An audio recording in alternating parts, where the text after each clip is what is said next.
Okay, so welcome everybody to the opening of the Monsoonal Multiplicities exhibition, a project by the European Research Council funded project Monsoon Assemblages. A special welcome to Sunil Amrith and Dilip Cunha, who have been members of the project's advisory board from the start and will speak later today.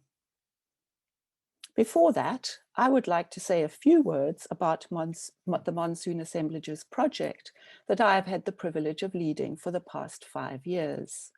And we will officially open the Monsoonal Multiplicities exhibition. After Sunil and Dilip have spoken, there will be a chance for a brief question and answer session. So please write any questions, comments in the chat box, and we will be surveying them and be able to address a few at the end. Monsoon Assemblages is a project that has aimed to develop the theoretical and methodological tools to think with the monsoon as an enabler and conditioner of social life in 3 cities in South and Southeast Asia, Chennai, Dhaka, and Yangon.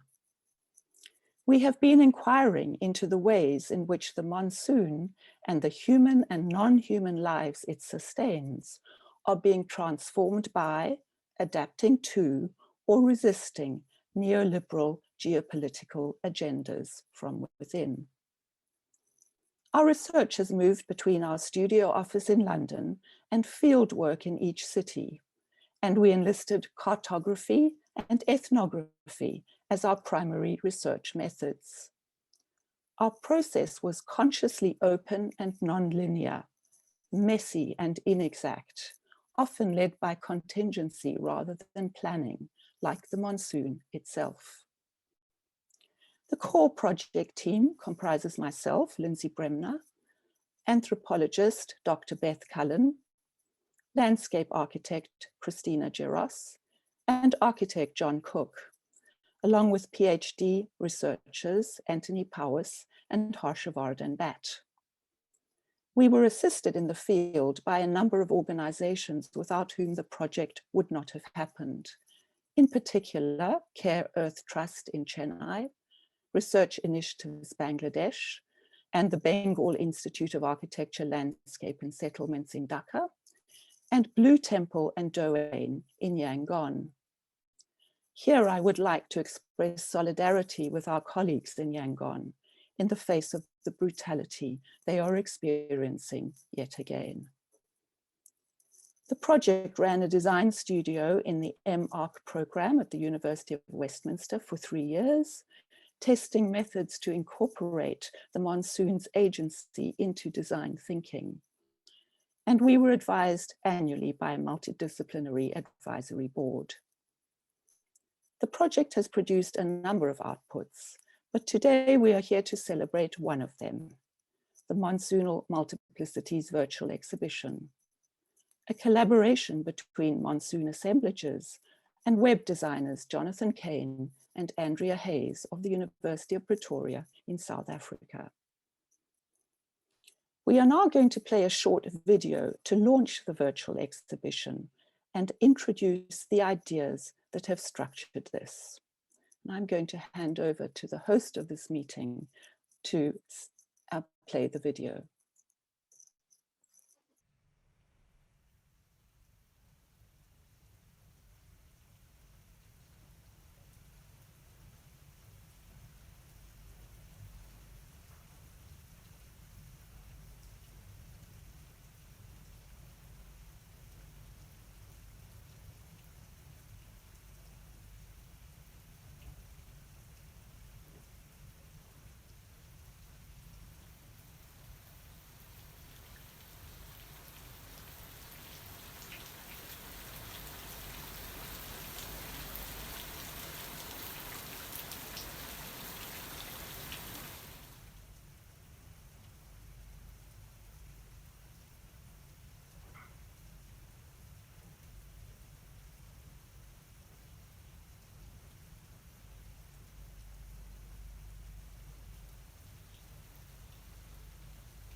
Thank you. So the exhibition is now live. Perhaps if somebody could write the URL in the chat box, we'd like to invite you to explore it while you are listening to our speakers for the rest of this opening. Now it's my great pleasure to introduce our two speakers for today. I'm going to do them at the beginning and then hand over to Sunil, and then to Sunil Amrith, and then to Dilip Cunha after that. Sunil Amrith is a professor of history at Yale University in the United States. Prior to that, he was professor of South Asian history at Harvard University, and he taught at Birkbeck College in London before that. He is a 2017 MacArthur Fellow and recipient of the 2016 Infosys Prize in Humanities. Sunil's research focuses on the movements of people and the ecological processes that have connected South and Southeast Asia. His most recent book, Unruly Waters, is a history of the struggle to understand and control the monsoon in modern South Asia. It was shortlisted for a 2019 Kundal Prize. And his previous book, Crossing the Bay of Bengal, The Furies of Nature and the Fortunes of Migrants, was awarded the American Historical Association's John F. Richards Prize in South Asian History in 2014. He is currently writing an environmental history of the modern world, which will be published in 2023. Sunil grew up in Singapore and received his undergraduate and graduate degrees from the University of Cambridge. Dilip Cunha is an architect and planner based in Philadelphia and Bangalore, and adjunct professor at the Graduate School of Architecture Planning and Preservation at Columbia University. He is author with Anuradha Mathur of Mississippi Floods, Designing a Shifting Landscape, Deccan Traverses, The Making of Bangalore's Terrain, and Soak, Mumbai in an Estuary. His most recent book, The Invention of Rivers, Alexander's Eye and Ganga's Descent, received the 2020 ASLA Honor Award and the J.B. Jackson Book Prize. In 2017, De Cunha was a joint recipient of a Pew Fellowship grant, and in 2020, he was awarded a Guggenheim Fellowship. In 2017, Mathur and De Cunha initiated a design platform called Oceans of Wetness, directed to imaging and imagining habitation in ubiquitous wetness rather than on a land-water surface.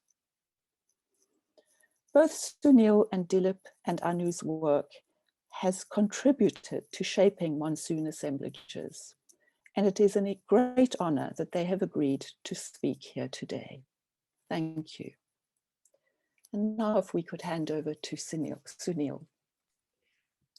Thank you, Lindsay. And it's just so exciting to be here. A little bit of monsoon melancholy that we can't all be together to see this wonderful exhibition in person. I had the privilege of a couple of days sort of advanced access to the website, and I realized at one point that I'd spent hours exploring it, and it's truly magnificent. From a distance, watching the Monsoon Assemblages project develop over the last 5 years has been enormously enriching and exciting, and I really feel like this is work at the cutting edge of so many fields. A few years ago, when I was writing my history of the monsoon and monsoon science in modern South Asia, I was in a conversation with a very hard-nosed statistician who asked me what I was working on. And I said I was trying to write a history of the monsoon. And he turned to me and he said, does the monsoon need a history? And I've been thinking through that question ever since. And I finally feel, looking at this exhibition, that I have something of an answer to that question. I was thinking about the title, Monsoonal Multiplicities, and it took me back to one of Italo Calvino's memos for a new millennium, the one he calls Multiplicities. And what I'd forgotten is that he actually begins with a monsoonal metaphor. The opening passage of that lecture of his quotes from the Roman novelist Carlo Emilia Garda, and he writes, An unforeseen disaster is never the consequence, or, if you prefer, the effect of a single factor, of only one cause, but rather is like a whirlwind, a point of cyclonic depression in the consciousness of the world, towards which a whole multiplicity of converging causalities have conspired. And that seems to me very nicely to capture the kind of history that, as a historian, I have grasped from my initial forays into this wonderful exhibition. Because what I think we have here is a multiplicity of cross-sectional histories. Histories that bring together human intention, the infrastructures of development, with what Lindsay calls monsoonal temporalities, other times, the time of water and wind. I'm struck by how in the exhibition, a single photograph of a tube well, for example, immediately evokes deep histories of agrarian change, proximate histories of the tube well capitalism, and proximate futures of hydrological crisis. The other huge innovation here is, of course, its spatial thinking. In my field of history, South Asian and Indian Ocean history, the monsoon initially emerged, I think, as a subject for thinking through lateral connections. That is to say, to think through the connections across the Indian Ocean, across borders between societies. But as Isabel Hofmeyr has pointed out in some of her recent work, that was a very two-dimensional picture. In that sense, the ocean was simply a space to be crossed, and the monsoon was almost a form of infrastructure that allowed trade and commerce to flourish. What I've really learned from Lindsay's work and conversations I've had with her since she first started thinking of this, from Dilip and Anuradha's work, particularly when I first saw Soak, from the work of Anthony Atyavati, my colleague here at Yale, what I've learned is to think through the vertical dimension.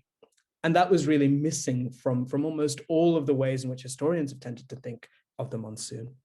And here I think we see this wonderful, starkly visual connection of from the atmosphere to the underground, thinking about the monsoon truly in three dimensions. I also find very subversive the addition of London to the list, because in that sense, we're also pushing against an older colonial geography of what used to be called Monsoon Asia. And I find the provocation that comes from the question, what does it mean to think of London as a monsoonal city, including London's position as a source of the East India Company's capital, which of course reshapes South Asia and Southeast Asia's landscapes, very stimulating. I think the other place where the exhibition and the broader project is very innovative is in thinking about inequality. It is clear to so many of us, of course, that inequality is baked into the experience of climate change and the future effects of climate change. And I think that Monsoonal Multiplicities illustrates this in really interesting ways.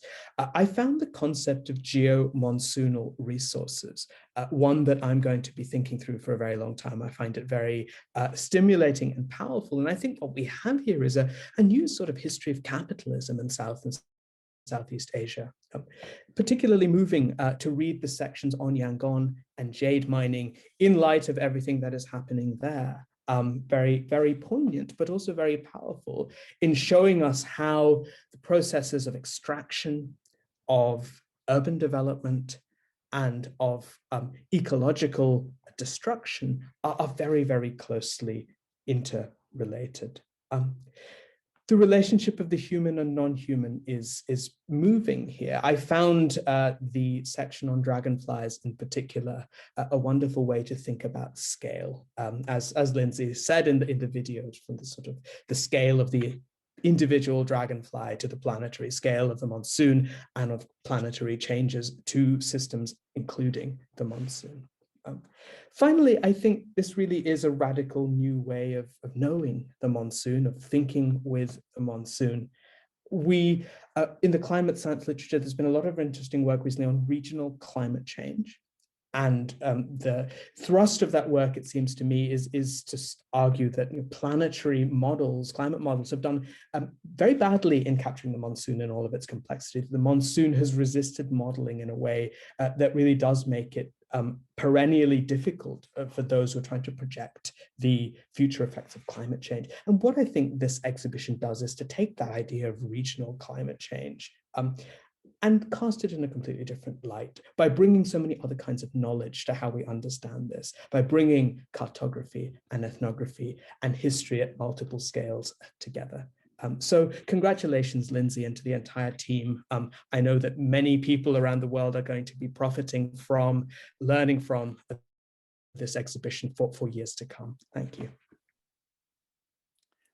Wow, Sunil, thank you. Thank you for those amazing comments. We'll come back to talking about them a bit later. Thanks. Dilip, could we hand over to you now? Sure. Well, thank you so much, Lindsay. I mean, I share Sunil's excitement and, at being at this event. But can I start the slides? So I've taken the liberty of appropriating some images from the wonderful exhibition, and I want to speak to some of them and to other things. But yes, Lindsay, this is a wonderful moment of gathering of Monsoon assemblages. Congratulations to you and your team for a remarkable project in its conception and its execution. I suspect your team is only going to get bigger. An exhibition such as this is not a closure of a project, nor is it the continuation of one.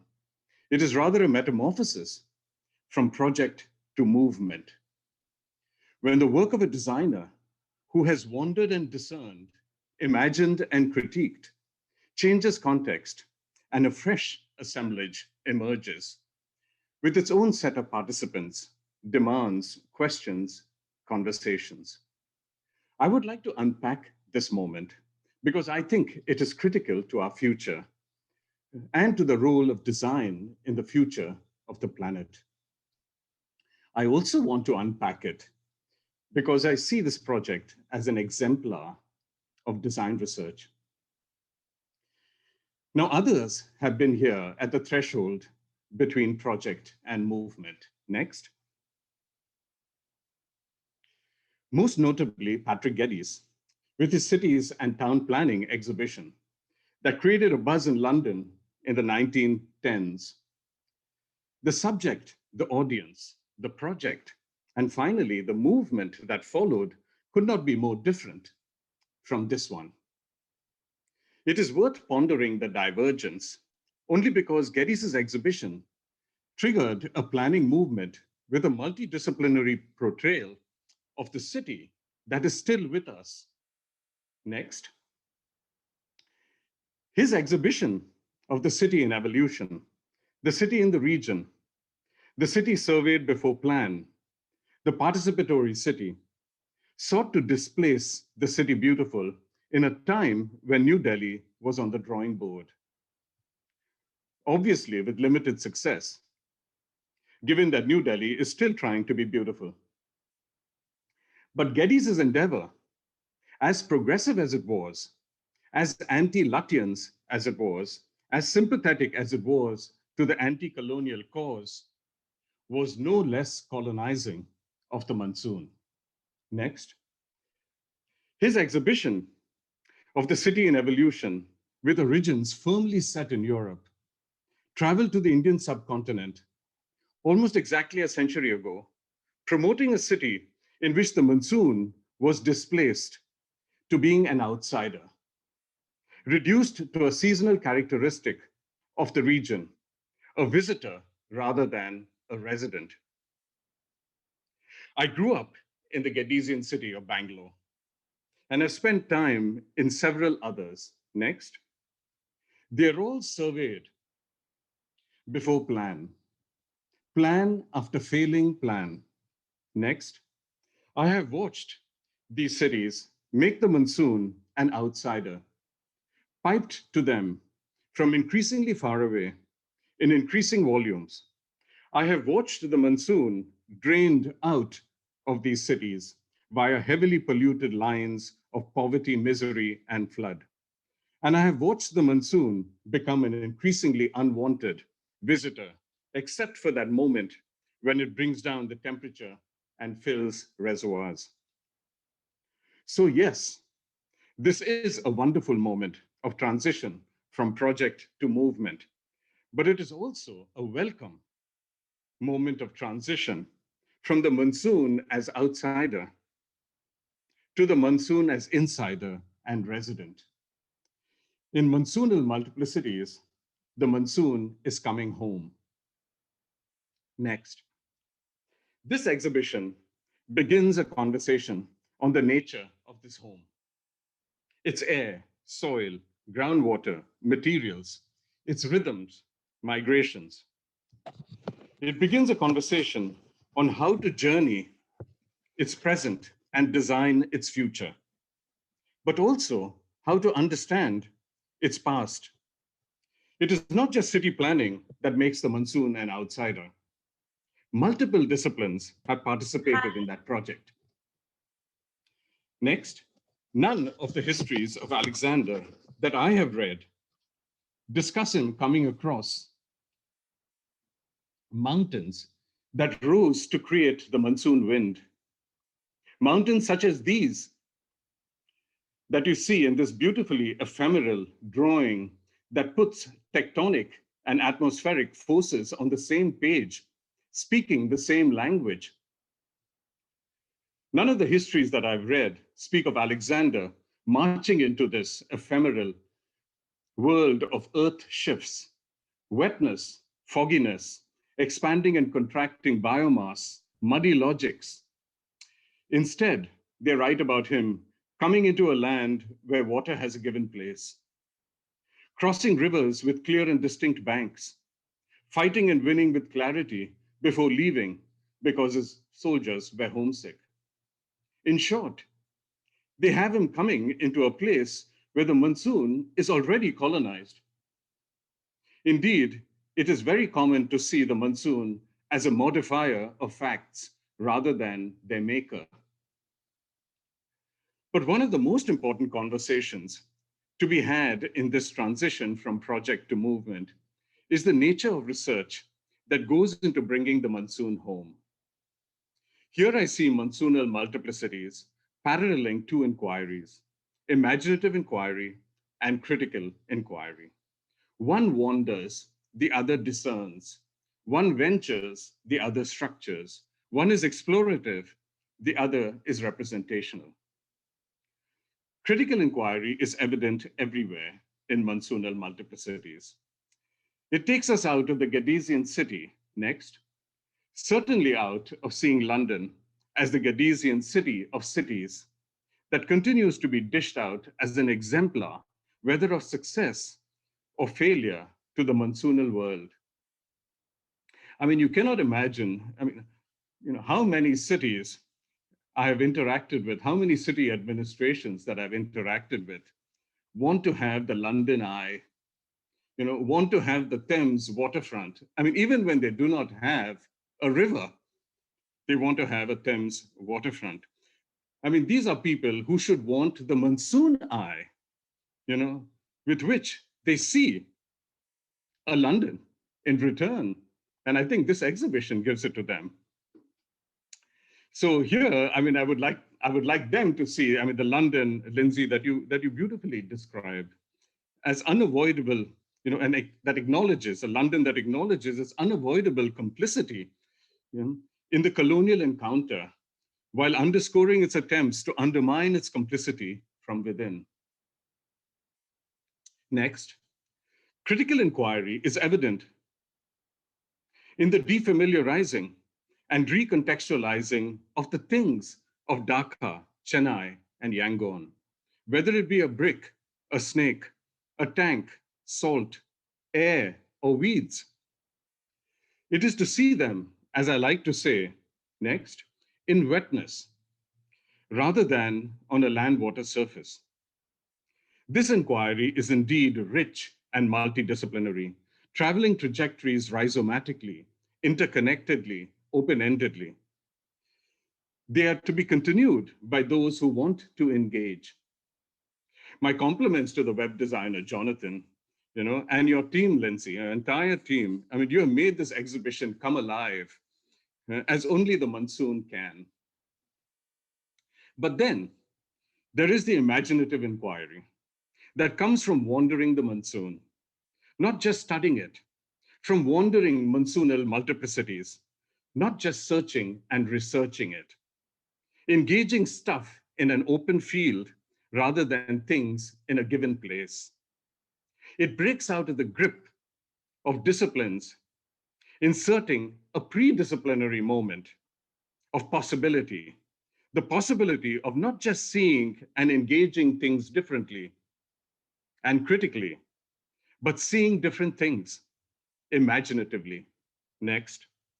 Here, I stepped into the everyday videos and photographs in Monsoonal multiplicities of puddles, brick kilns, cricket on a beach, rituals, flags blowing in the wind, the thorny fields of precipice.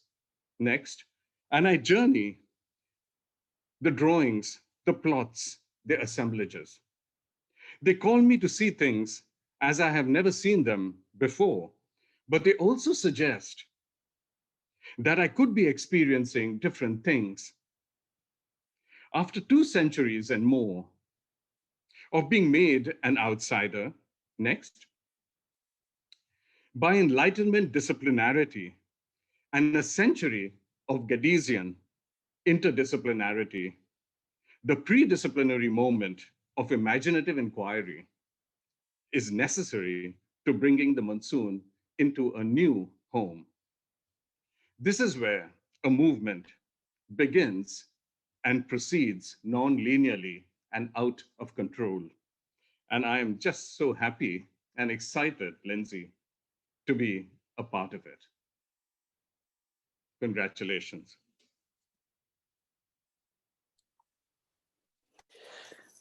Well, thank you so much, Dilip and Sunil.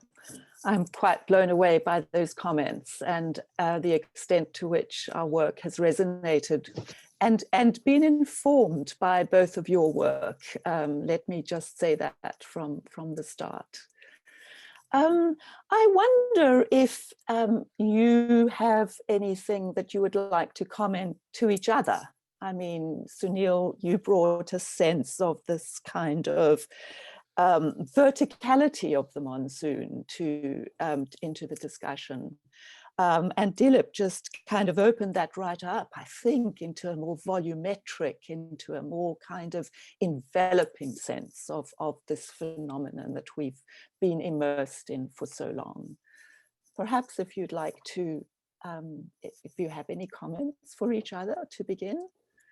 If I may, I just want to pick up on that wonderful sense, Dilip, of the idea that Geddes was no less colonizing of the Monsoon. And I mean, I find that a really sort of fascinating take on this, the idea of the Monsoon as being exiled from its lands, the idea of the Monsoon as an outsider. And I do find that's a really interesting way to think about what Monsoonal Multiplicities is doing. I think it should be a sort of clarion call to those of us who are historians as well, to think, what would it mean to write a history in which the Monsoon is not an outsider? So, I mean, I really appreciate that way of framing it. Yeah,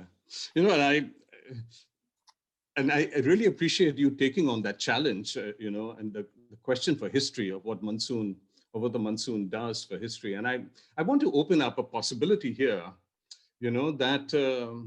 that there is a way by which one engages the past in the Monsoon world as not gathering in a history at all.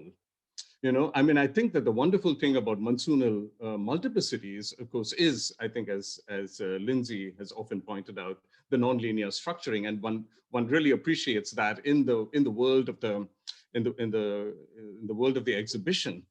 But also, it doesn't come out as strongly at the first glance of the exhibition, but I'm sure that in the unfolding of the conversations, it will, that perhaps the past does not gather any more than the things in the world today gather, in a city or and that is actually also something wonderful about multiple Monsoonal multiplicities, that none of the cities are sort of framed. I mean, I see Samba Lake coming in. I see things at a distance coming into these places that we call a city, and we tend to frame, and historians tend to still see a city as there and a here. And I find that there is no here and there, but then there is no now and then as well. So I would love to know, Sunil, what you would think of that possibility, that the past does not gather at all, but that there is a now, and that people and materials carry it in them, bring the past in them, into a sort of extended now, rather than even a past, present, and a future, sort of time frame. I certainly was thinking about that in the section of the exhibition on tanks, and the idea that, that section of the exhibition is sort of moving from the snapshot of a single tank to the ways in which that, in a sense, the past is gathered in a very extended now, the nature of that landscape, but also the nature of the knowledge and the craft that goes into the pots that you write about in so many ways. I mean, I think technology, thinking about infrastructure in a new way, might also sort of help us. And I think that's something that, your work, Dilip, and it's something that this project is also doing in an interesting way. It's the relationship between infrastructure and history is not always a sort of linear one, that too has its disruptions, that too has its ways in which, multiple histories are embedded in particular technologies and particular infrastructures. Dilip, if I could just respond to your point about the lack of specificity of what a city is. There was a transformative moment in this project when we suddenly realized that what we were not doing was trying to read the monsoon in a city, but rather we were reading cities in the monsoon. And that changed the dimension and the scales that we were looking at.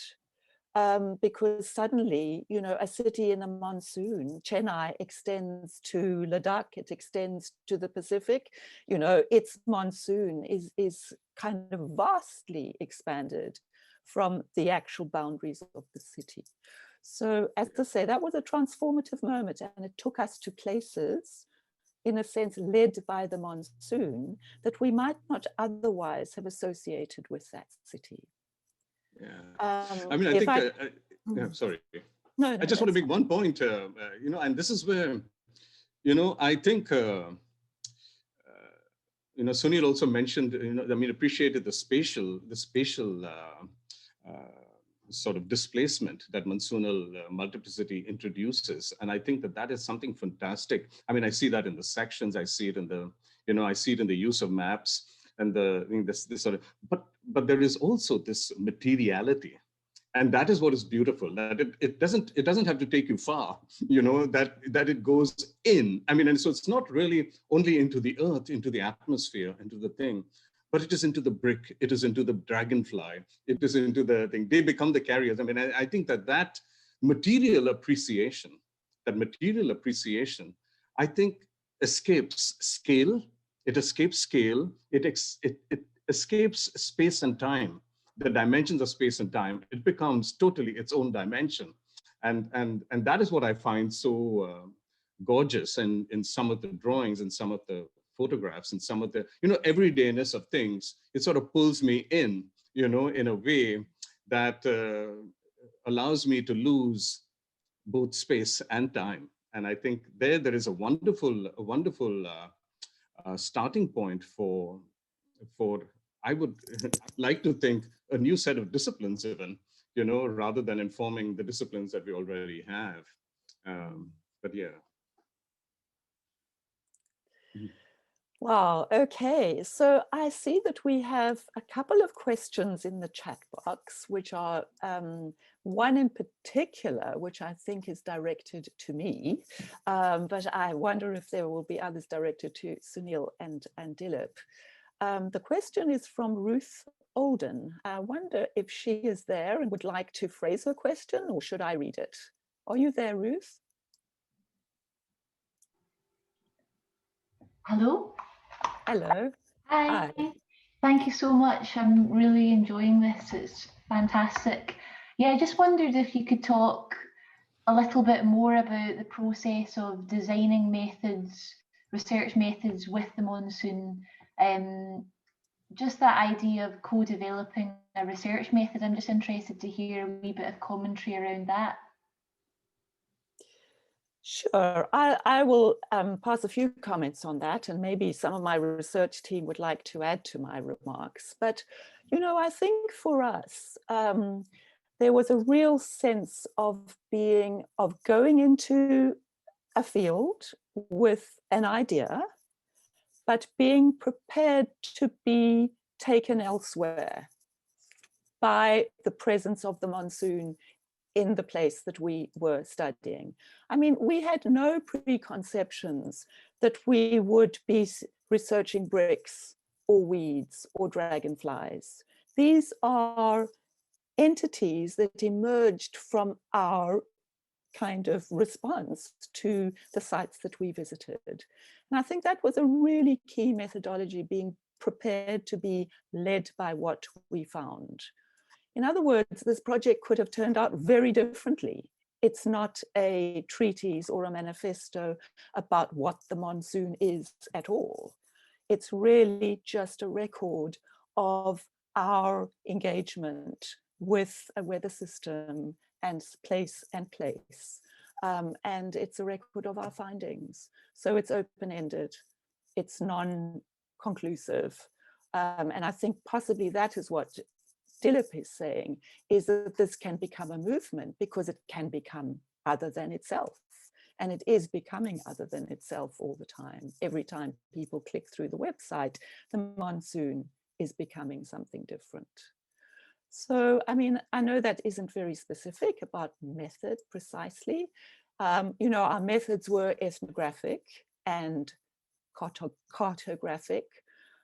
So those were the two methods that we had skills and experience in deploying, but it became other than that in the process. I mean, our anthropologist became a cartographer, and we became, in a sense, ethnographers. We became scientists in a kind of very, very unprofessional way. So we were very conscious of straddling disciplinary boundaries as amateurs and actually having to be comfortable with that, not trying to become experts in any of them. So it's a risky project in the sense that we are not experts in many of the fields that we are dabbling in, but in a way that's what we're saying, that in order to study what's going on in the world at the moment, we have to let go of our disciplinary securities.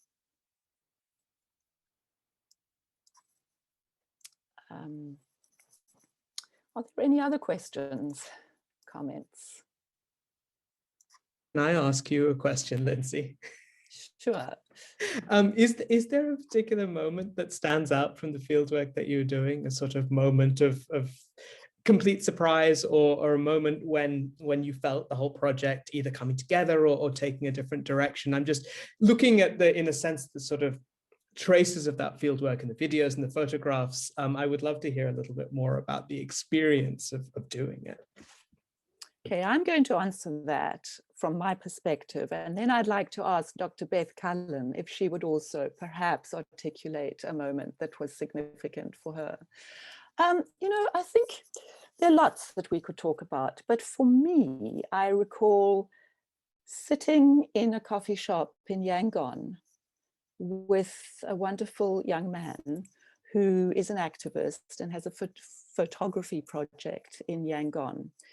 And Beth asking him, you know, there's something really intriguing about this high-end development going on in downtown Yangon, all the shiny steel and glass buildings. And Beth said, I have a hunch that this has to do with jade money. I can't actually prove that at the moment, but Matt, what do you think? Is there, and he just looked at her and said, you're spot on. And so, you know, there was this sense that we went in with hunches, we tested them, and suddenly a whole interpretation, a new interpretation of a city was made possible. Firstly, by conversations. Conversations were very important to this process. And then just going with our hunches, I think, was also extremely important. I don't know if Beth wants to add anything. Hi, thanks very much for the question, Sunil. I'd just like to, to echo what Lindsay said, really, there's so many moments in terms of the fieldwork that, stand out. I think going to 3 different cities and, very different areas as well, it was kind of, it could be quite overwhelming and just so many experiences. But I think for me, the thing that really stands out, which is some of the encounters with the people that we met in each of the places, and just how generous people were with their time, with their thoughts, traveling with us, eating with us, taking us to places that we, probably would never have thought to have gone if they weren't guiding us. And I think those guides also included these non-human species also, that kind of took us to places that we never thought that we would go. And those are some of the moments that really stand out for me and that I'll hold and take with me after the project finishes. Thanks, Beth. I see we have some great questions in the chat box here. I'd like to ask Niza Khan, who's one of our artists, if she would like, she has a question for Sunil. Niza, would you like to enter the conversation, or should I read it? Thank you, Lindsay. Can you hear me? Yes. Yeah, Sunil, I just wanted you to perhaps comment a bit more about the, just the way that the monsoon was not possible to harness really by the British, and how you see that project, and how, we are kind of thinking about very much the position of London, being artists based in London. So just thought it would be nice to hear from you a bit more about the historical perspective of that position. Thanks, Niza. Briefly, clearly the monsoon, that's one of the reasons I really like this concept in the exhibition of geo-monsoonal resources, because I mean, clearly geo-monsoonal resources lie at the very heart of the entanglement of first the East India Company and then the British Raj with the entire region of South and Southeast Asia. In a sense, that's what they went for. And then the more entangled they became with governing the lands that they had colonized, the more they sought to tame water. And I am struck by, in particular, this figure of Arthur Cotton, who in the 19th century did a lot of hydraulic engineering in South India, particularly along with the Kaveri and the Godavari. And what strikes me is that he's still invoked in India today as the sort of originator of the river linking project. I mean, I think some of these projects really do die hard. And there is also a sense that when it comes to water management, there is actually this deep continuity between colonial and post-colonial approaches to water.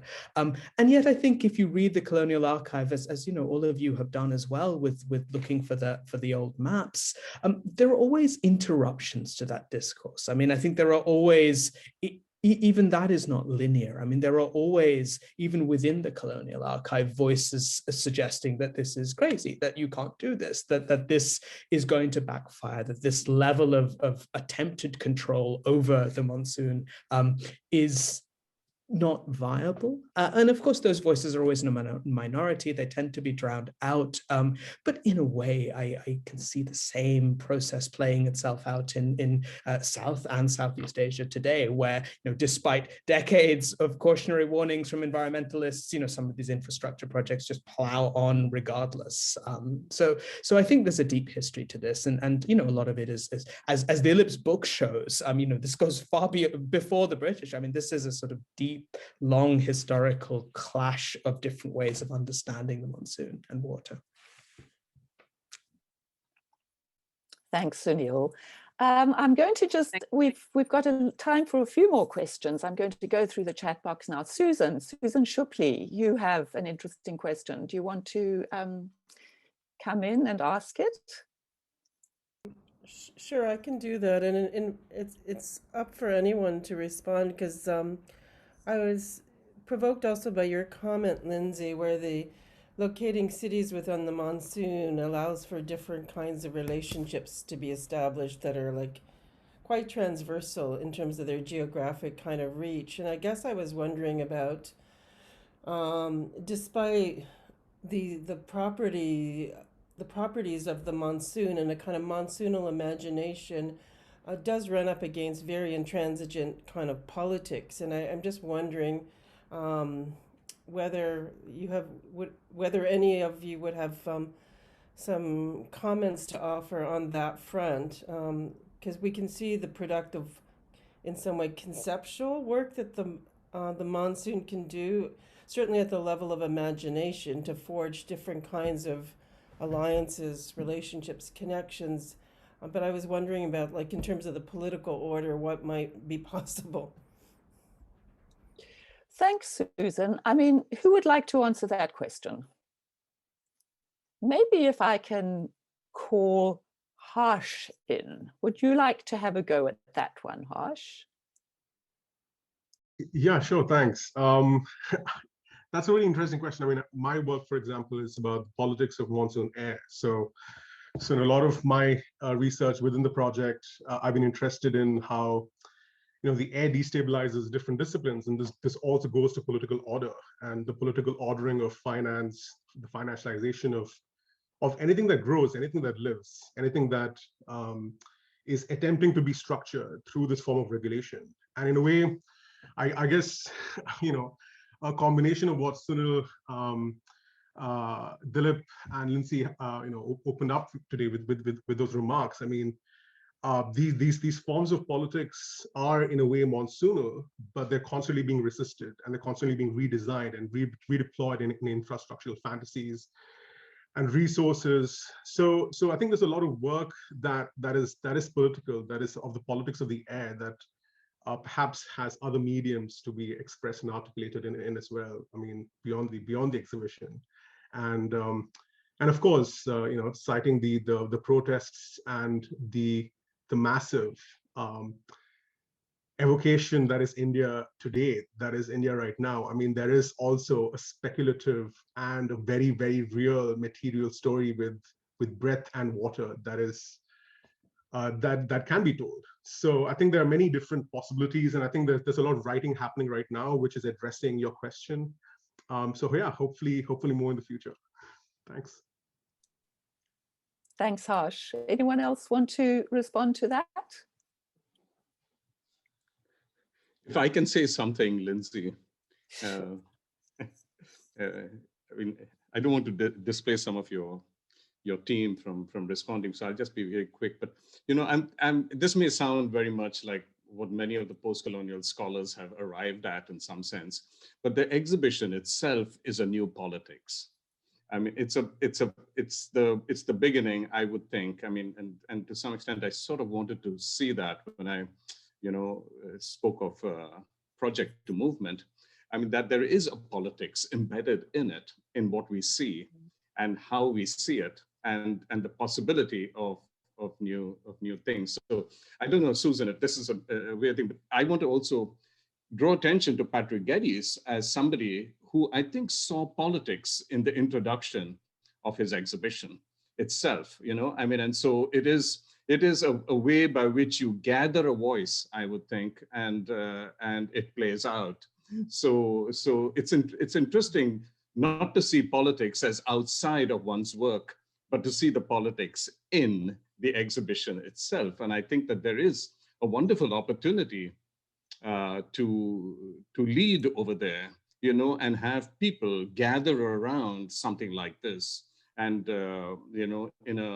and structure a grassroots. I mean, this is where Geddes used the term civics, but the civics has to be played out in a sense, and has to be revised and restructured and reframed, against this capitalist world and the neoliberal economy that you were talking about at the beginning. So yeah. There's a question. Can you tell us more about how the drawing scope evolved during the course of the project? What point do you think they have reached now? And I'd like to, if he will, I'd like to ask John Cook to come in and talk to how the drawings evolved. Are you there, John? I am, yeah. Can you hear me? Yes. Hi. So hold on, let me get a handle on the question.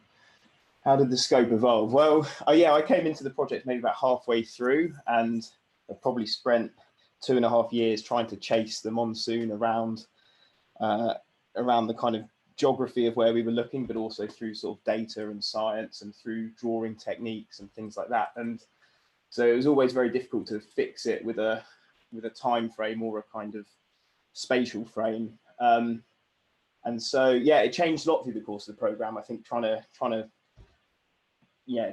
track it down to a city ended up being kind of fruitless, and so we'd have to kind of expand our field of view again, and sort of taking it from viewpoints under the ground to from the air. It was never really easy to fix it from any particular angle. So it evolved a lot, and I think it's still, like, I suppose, evolving. And although the project's coming to an end, I think in terms of what point do I think they've reached now? Probably only about 20%. I feel like there's still a lot of work to be done, really. So I actually kind of feel like it's only just getting started. So I don't know if that answers your question, but that's the best I can do. Thank you, John. And I'm afraid in the interests of time, I'm going to have to call this conversation to a close. But thank you for these wonderful questions, and we'll endeavour to answer them. Charlotte, could I ask you to pull up the last screen? Great, okay. So I'd like to just close by thanking Sunil and Dilip for those extraordinary remarks that we'll spend a lot of time thinking and talking about. And thank you for the provocation, Dilip, to see this as the beginning of a movement. I find that extraordinarily honoring and challenging to think that idea through, and we'll certainly be doing that. To close, I'd just like to draw attention to the other events that are going to be part of our program, and to invite you back to those. These other events will be far more participatory. People will have much more chance to interact with them. Next week, we have a panel called Practicing Architecture Otherwise, which really is, we've called together a group of architects who are grappling with what it means to make architecture these days, and ways in which one has to think architectural practice otherwise. We then, next Saturday, and I'm afraid it's full now, we have an East India Company walking tour, in which we will have a wonderful tour guide who's going to expose the kind of London of the East India Company, which is very, very concealed within the contemporary urban landscape. We then have an open house artists residency workshop. As part of this series of events, we've invited 3 artists, a theatre company and 2 multidisciplinary artists, to inhabit our exhibition and to use their research practices to respond to the question, how is London a monsoonal city? We're super excited about what they're going to do with this question. Their work is going to be filmed by Haida Dewachi, and we will have the opportunity to talk about it on March the 18th. Finally, well, next to finally, we have what we've called a Cultures of Climate Change workshop, in which we're going to engage with our partners in Chennai, Dhaka, and Yangon to really look at the impact of a changing monsoonal climate on the cities that we've been working in. And that, in a sense, answers Pushpa's question about, was climate change the elephant in the room in this project? We're going to really look at that very directly in that workshop. And then finally, the closing event, when our head of department, Harry Charrington, will really try and think through the consequences of this work for architectural education, and we will premiere the video, the film of the artist's residency. So do sign up for these events. We'd love to see you again, and thank you very much for being at this one. Thanks, everybody. And with that, I'd like to close the event.